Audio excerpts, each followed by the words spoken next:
안녕하십니까, 정용실입니다. 2017년 시민단체 여성환경연대가 시중에서 판매되던 일회용 생리대 10종에서 유해물질이 나왔다고 발표하면서 논란이 일었던 것 기억하시는지 모르겠습니다. 이후에 제품 생산을 중단하고 환불 조치를 한 기업이 여성환경연대를 대상으로 손해배상 청구 소송을 제기를 했는데요. 어제 열린 1심에서 소송이 기각이 됐습니다. 자, 재판부의 판결 내용과 그간의 과정, 문제 제기 이후 무엇이 달라졌는지 살펴보도록 하겠습니다. 네, 부성 우선주의, 자녀가 태어나면 아버지 성을 따르게 하는 오래된 관습을 바꿔야 한다는 요구가 많아지고 있는데요. 어머니의 성을 자녀에게 물려줄 권리를 보장해달라며 국민청원을 올린 부부의 바람이 이루어졌다고 합니다. 이 소식도 자세히 전해드리겠습니다. 자, 11월 11일 목요일 정용실의 뉴스 브런치 문을 엽니다. Ladies and gentlemen. 새로운 시각으로 세상을 봅니다. 정용실의 뉴스 브런치 뉴스픽.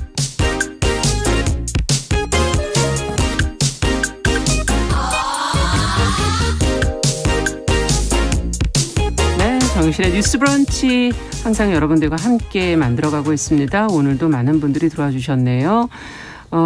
써니스카이님, 박종수님, 권정환님, 최성훈님, 미무수아님, 박진호님, 예, 감사드립니다. 콩으로도 많은 분들이 들어오셨어요. 김태현님, 김수아님, 감사드립니다.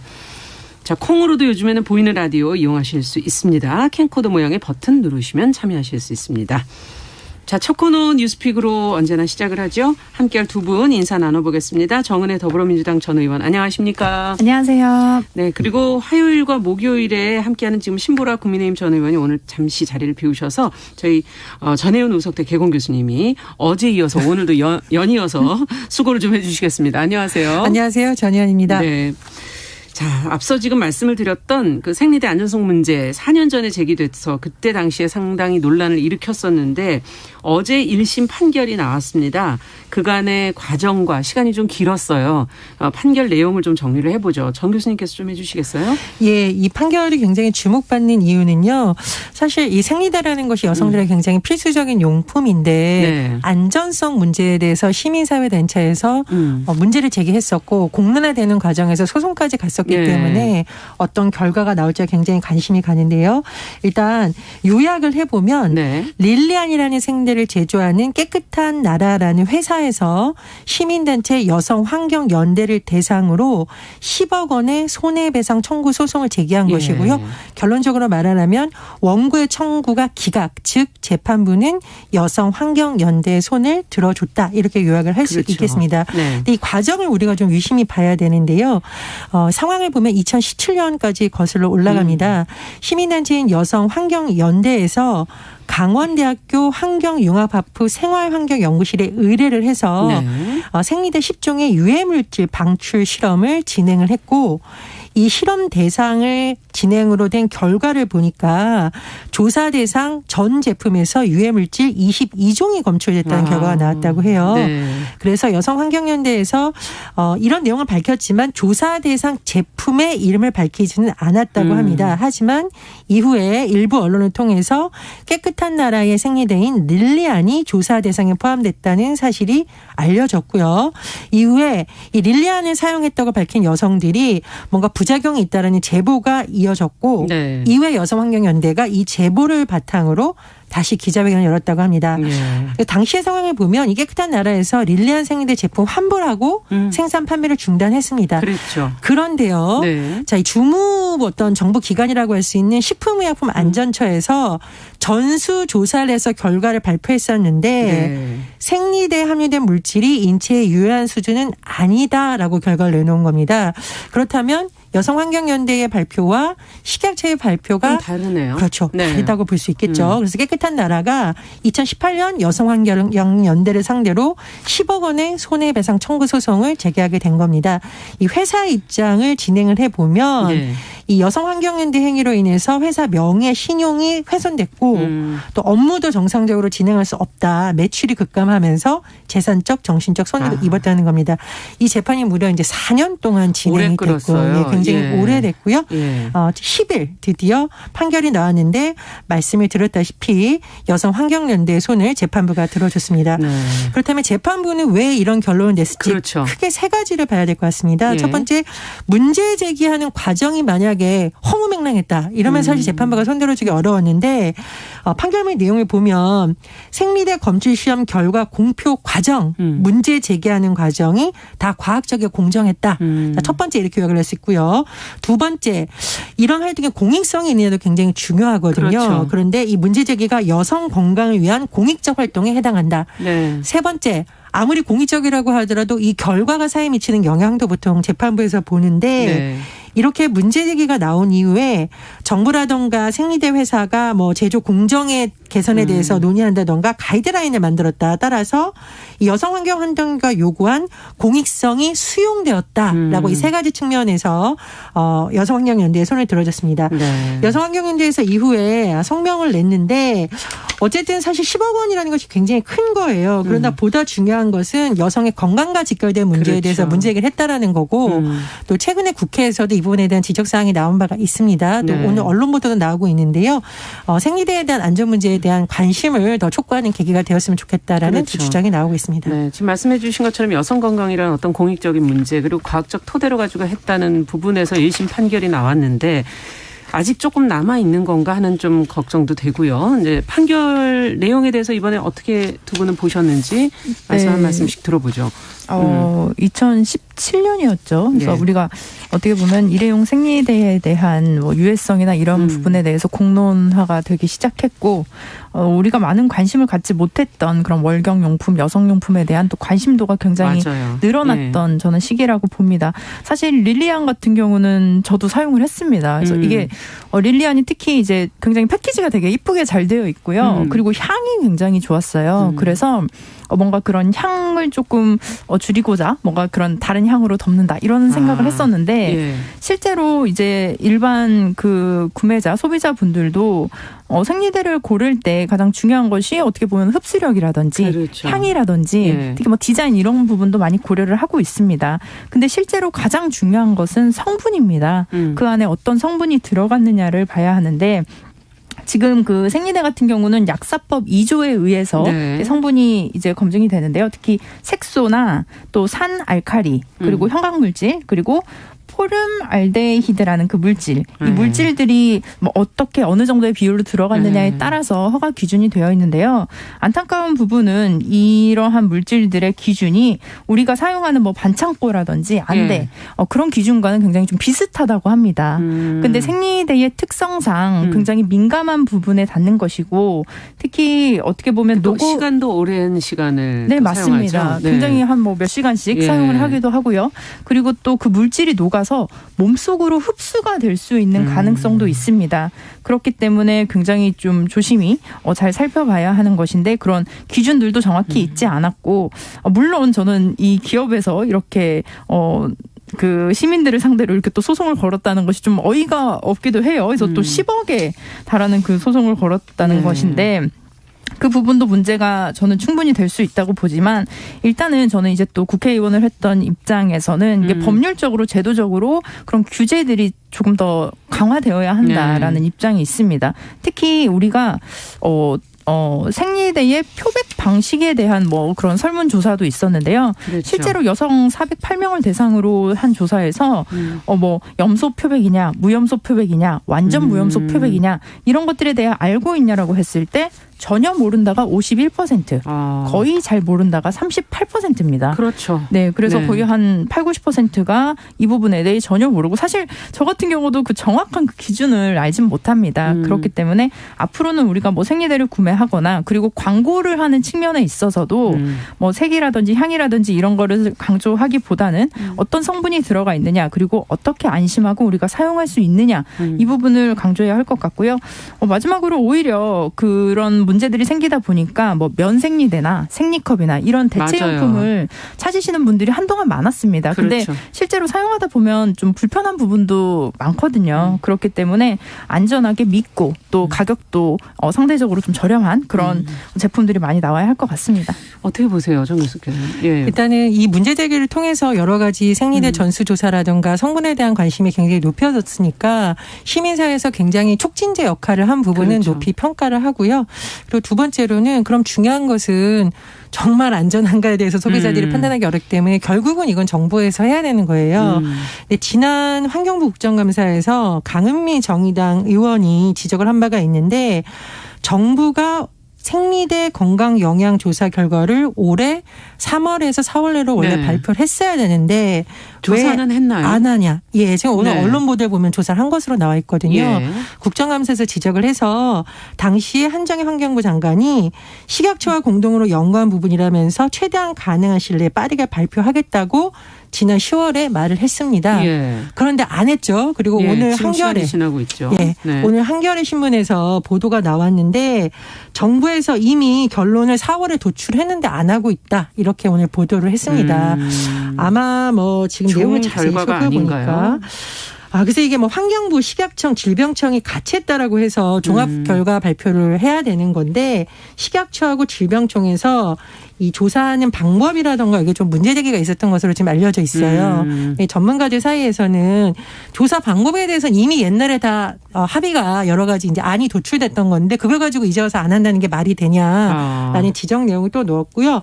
이런 부분에 있어서 어떻게 좀 환경부라던가 정부 차원에서 빨리 정리를 해줘야지 안 그러면은 사실은 그렇죠. 이 괴담이라는 것이 불안감에서 비롯되는 것이거든요. 맞습니다. 그리고 여성들의 안전에 대한 문제이고 의원님께서 말씀해 주셨듯이 저희가 어떻게 그 성분을 보고 어떻게 개개인이 판단할 수 있겠습니까? 특히 화학적 성분에 대한 안전관리, 여성의 몸에 닿는 중요한 제품이라는 점에서 환경부나 식약처나 질병청이 빨리 논의를 해서 또 언론 보도가 이미 나왔습니다. 그래서 그렇죠. 이 부분에 대해서 조사 결과를 뭐 투명하게 발표를 하든지 빨리 좀 결론을 내야 될 것으로 보입니다. 네. 예전에 식품의약품안전처에서 나온 결과도 또 어떻게 보면은 지금 다시 한번 그걸 정확하게 보여줘야 되지 않을까 하는 생각도 들기도 하고요. 자, 지금 말씀해 주신 건 결국은 정부 차원에서의 어떤 후속 조치나 조사나 이런 것들이 있어야 된다라는 지적으로 보이기 때문에 그 부분에서는 어떤 걸 더 생각해 볼 수 있을까요?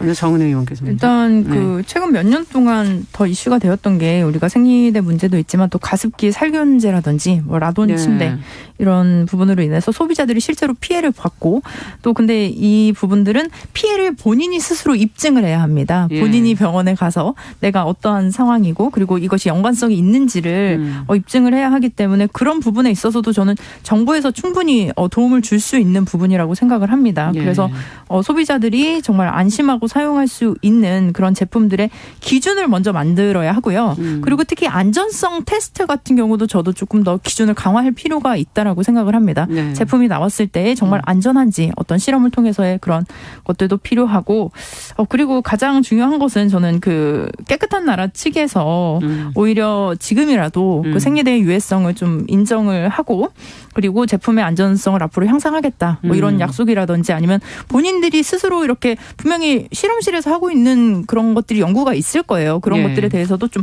투명하게 국민 여러분들께 좀 밝히는 것이 옳다라고 생각합니다. 네. 안전성, 국가는 안전성 테스트를 기업은 기업대로의 노력이 필요하지 않겠나라는 지적을 해 주셨어요.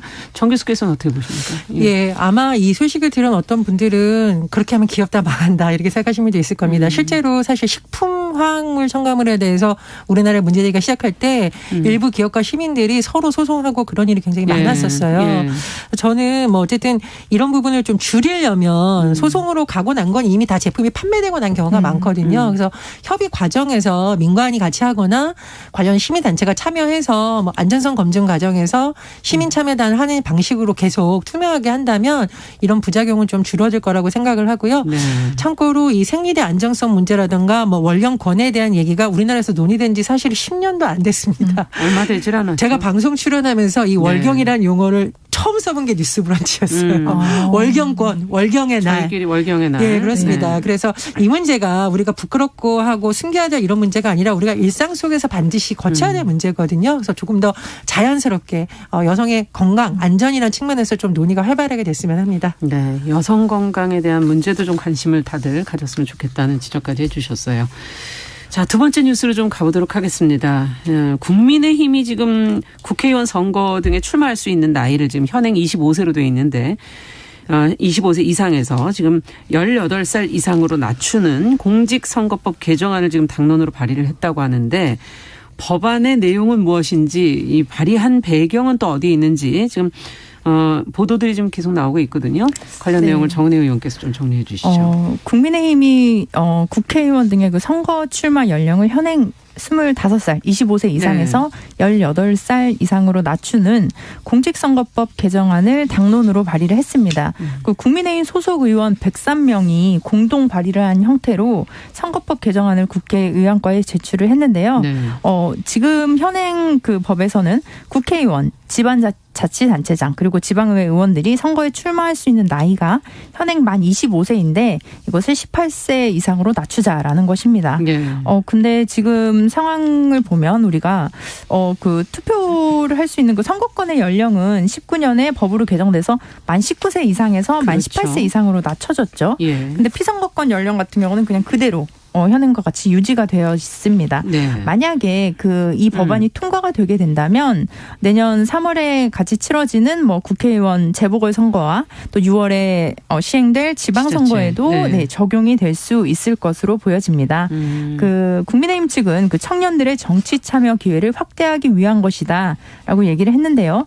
근데 지금 또 선거를 앞두고 네. 특히 2030의 표와 또 민심을 얻기 위한 것이 아니냐라는 또 의견이 있기도 합니다. 네. 특히 국민의힘 내부에서도 2030을 잡아야 내년에 대선에서 승리할 수 있다는 인식이 좀 확고가 되고 있는데요. 네. 특히 민주당 같은 경우도 장류 유서 방지법 을 또 발의를 하기도 했습니다. 그래서 민주당에서는 이제 국회의원 지방선거 피선거권의 나이를 18세로 낮추고 오히려 최다 득표자가 2인인 경우에는 보통 이제 우리가 연장자 순으로 하게 되거든요. 그렇죠. 예, 그럴 때는 연장자가 아니라 추첨으로 당선인을 결정할 수 있도록 하는 법안을 발의했습니다. 그렇군요. 아마도 그 민주당의 송영길 대표 또 국민의힘 이준석 대표가 상당 부분 공감을 하기 때문에 이 법안 같은 경우는 통과가 이견 되겠네요, 그러면? 없이 네. 통과될 거라는 그런 관측이 또 있습니다.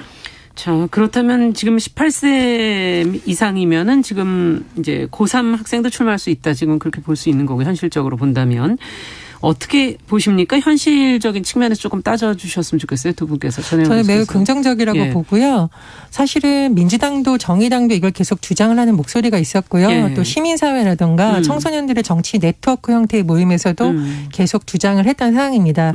다만 주목할 부분은 이 법안이 속도를 내지 않았던 이면을 보면 사실 보수 진영에서의 반대도 영향이 있었거든요. 국회 합의가 되려면 보수당도 중요한 건데 그렇죠. 이번에 국민의힘이 이것을 당론으로 발의하면서 분위기가 바뀌었다 이렇게 볼 수가 있는데요. 네. 저는 어쨌든 이건 이준석 대표가 있었기 때문에 일부분 가능한 그렇겠죠. 부분이라고 생각을 합니다. 네. 그래서 민주당에서는 좀 아차하는 면이 있지 않을까 싶어요. 민주당도 젊은 의원들이 있고 지금 젊은 MZ세대의 마음을 잡고 있고 사실은 법안 발의나 이 주장은 민주당 의원들도 굉장히 많이 했어요. 오래 해온 건데. 예, 그렇습니다. 그래서 좀 아쉬운 면이 있겠지만 어쨌건 좋은 정책이라면 빨리 정개특위에서 논의를 해서 통과하는 방향으로 갔으면 좋겠다고 생각을 하고요. 네. 다만 제가 조금 우려하는 부분은 우리나라가 이 젊은 세대에 대한 정치 교육이라든가 참여할 수 있는 기회의장이 그동안 많았다면 더 좋은 인재들이 많이 나왔을 텐데 만약에 이 법이 통과하더라 하더라도 현장에서 혼선은 약간 있을 수밖에 없다고 생각을 해요. 그렇죠. 준비가 아직은 그렇죠. 조금 미흡하다. 교육 예, 부분에서 특히. 그렇습니다. 예.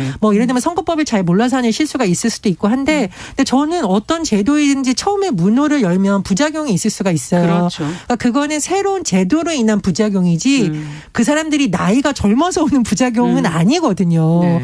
그런 측면에서 자꾸 바라보고 육성을 해야지 거봐라 젊은 사람 정치시켰더니 못한다라고 하면 다시는 젊은 정치인들이 발을 딛고 예 그렇습니다. 네. 그래서 그런 부작용을 일부 감안을 하고 줄일 수 있는 방향으로 지금부터 논의를 해야지 어린애들한테 어떻게 단체장 시켜 지방의원 시켜 그런 식으로 접근하면 답이 안 나옵니다. 그런 네. 긍정적인 측면에 초점 맞추고 정개특위에서 좀 논의가 됐으면 합니다. 나이라는 어떤 그 한계를 좀 넘어서서 좀 이제 뭔가 변화가 필요하지 않겠 않겠는가 하는 의견들이신데 지금 정은혜 의원 할 말이 많으실 것 같은데요. 젊은 의원으로서.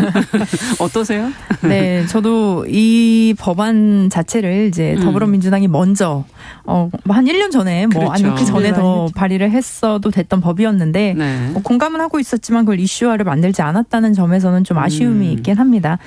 특히 대통령 선거 같은 경우는 그 미국은 35세 이상, 프랑스는 18세 이상 출마가 가능합니다. 그래서 마크롱 대통령 얘기 많이 하지만 그렇죠. 37세에 당선이 됐고 지금 특히 총리들 같은 경우 뉴질랜드 같은 경우도 37세. 핀란드 같은 경우도 34세. 맞습니다. 30대, 40대 정치인들이 굉장히 많아졌죠. 총리들이 많이 있죠. 그리고 실제 2018년에 국제의회 연맹의 자료에 따르면 노르웨이, 스웨덴, 핀란드 등 10대, 20대의 국회의원 비율이 10%를 넘어선다고 합니다. 그렇군요. 네. 근데 저는 또 교수님께서도 말씀을 해주신 부분도 있지만 그 나이에 관한 부분들도 있지만 가장 중요한 것 피선거권을 연령을 낮췄을 때 저는 정당법도 함께 변경을 해야 한다는 겁니다. 어떤 점에서 그렇죠? 왜냐하면 지금 같은 경우는 당원의 자격이 이제 국회의원 선거권이 있는 자기 때문에 미성년자는 실제로 당원을 가입을 할 수 없습니다. 근데 특히 유럽이나 선진국에서 30대의 총리가 나올 수 있던 이면에는 당원을 오래전부터 했던 10대 거죠? 10대 때부터 하게 됩니다. 보통 10대 한 14살, 15살부터 정당 활동을 하면서 민주시민으로서 본인이 스스로 나중에 출마를 할 그 자질을 갖추게 되고요. 거기서 리더십을 배우게 되고 만약에 본인이 그것으로 정당에 가입해서 정치를 하지 않는다 하더라도 어떻게 보면 교육을 받은 민주시민으로서 유권자로서의 보는 눈이 또 생길 수 있게 되겠죠. 그렇기 때문에 저는 이 법안이 함께 가야 하는 것이 청소년들의 정당 가입을 허용해서 청소년들이 정당 정치에 참여하고 경험을 쌓으면서 주체적으로 성장할 수 있어야지만이 18세 때 만 18세에 출마를 했을 때 이미 이분은 정당 경력이 4, 5년이 되시는 그런 분이 되겠죠. 그렇다면 20대에 국회의원이 나오고 30대에 총리가 나오는 것이 이상하지 않은 나라가 될 수 있겠다라는 생각이 있습니다. 네, 내부에서 보시니까 확실히 정당법부터 이제 변화가 와야지 이게 전체적으로 완결이 되는 것이다라는 얘기까지 지적을 해주셨어요. 자, 그러면 이게 단지 앞서 얘기하신 것처럼 언론의 분석처럼 단순하게 여야가 2030의 표심을 잡기 위한 수단이다 이렇게. 그것으로서의 효과만을 생각할 수 있을까요? 어떻게 보십니까, 두 분은? 글쎄, 그게 선거 전략이기도 하지만 장기적으로 봤을 땐 유권자들에게도 도움이 되는 거라면 유권자들 입장에서 나쁘지 않다고 생각을 하는데요. 정치라는 것이 결국 다양한 사람들의 갈등을 조정을 하고 그 사람들의 공통의 이익을 대변하고 공동체를 만들어 가는데 우리가 맨날 공동체라고 얘기를 하지만 법조 영역하고 정치 영역처럼 한 곳이 편중되어 있는 곳이 그렇게 흔치가 않습니다. 그렇죠. 우리가 법조계 얘기할 때 사오남 사오정 50대 맞습니다. 특정대학 있듯이 정치권도 사실 연령별 분석을 해보면 너무 특정 연령에게 지금 치우쳐 있는 거거든요. 사실 우리가 대통령 선거도 보면 5년 미래를 보고 투표를 함에도 불구하고 그 미래 세대 의견이 반영되지가 않아요. 근데 노인층을 위한 것은 또 굉장히 많이 우리나라가 발달되어 있는 나라거든요. 왜냐하면 노인들이 집단표라고 생각을 하기 때문이거든요. 그래서 청년들이 오히려 정치에 직접적으로 참여해서 그 사람들의 목소리를 낼 수 있다면 정치가 청년들의 문제를 해결하겠다고 말만 하는 것이 아니라 실제로 그 목소리가 반영하는 데 도움이 된다고 생각을 하고요. 하나만 더 말씀드리면 스웨덴의 교육부 장관 구스타프 프리놀린이 31살의 교육부 장관이 됐는데 그냥 된 게 아니더라고요. 19살에 국회의원을 했었다고 합니다. 그러니까 10년 정도의 경험이 쌓인 거죠. 그래서 그렇죠. 우리나라도 지금부터 준비를 한다면 세계적으로 총망받는 또 그 사람들이 나오지 않을까 생각이 드네요. 정치인의 그 폭도 좀 더 넓어질 수 있지 않을까. 어떻게 보십니까, 정은혜요? 네, 제가 아까 말씀드렸던 그 당원 가입 나이 같은 경우는 영국 같은 경우는 15세부터 가능하고요. 독일 같은 경우는 14세, 프랑스도 15세 정도로 가능한데 이런 정당들이 유스 조직을 만듭니다. 그래서 정당에서 활발하게 참여를 하고 본인들이 스스로 정책을 만들고 제가 얼마 전에도 초등학생들을 대상으로 법안 발표를 하는 것을 심사를 하러 간 적이 있습니다. 근데 그 초등학생 분들이 법안 개정해야 될 것들을 이렇게 정리해서 발표를 하시는데 너무나 준비가 잘 되어 있고 예, 우리가 보지 못하는 그 부분들을 또 보시더라고요. 근데 교수님께서 말씀하셨던 대로 이게 한 세대 아니면 한 성별 또 한 어떤 나이가 이렇게 집중적으로 아니면 어떤 특정 대학 출신들이 집중되어 그렇죠. 있는 국회라고 한다면 저는 대의민주주의의 기능을 하지 못한다고 봅니다. 맞습니다. 그래서 저는 다이버시티, 그러니까 다양성의 관점에서의 봐도 연령도 그리고 전문적으로 오랜 시간 우리가 특히 정치인들의 그 도덕성 문제들도 있는데 그런 부분들도 어린 시절부터 차근차근 이렇게 해야 할 것 같습니다. 네. 뉴스픽 전혜영 교수, 정은혜 의원 두 분과 함께했습니다. 말씀 잘 들었습니다. 감사합니다. 수고하셨습니다. 감사합니다. 네, 정용실의 뉴스브런치 잠시 후에 돌아오겠습니다.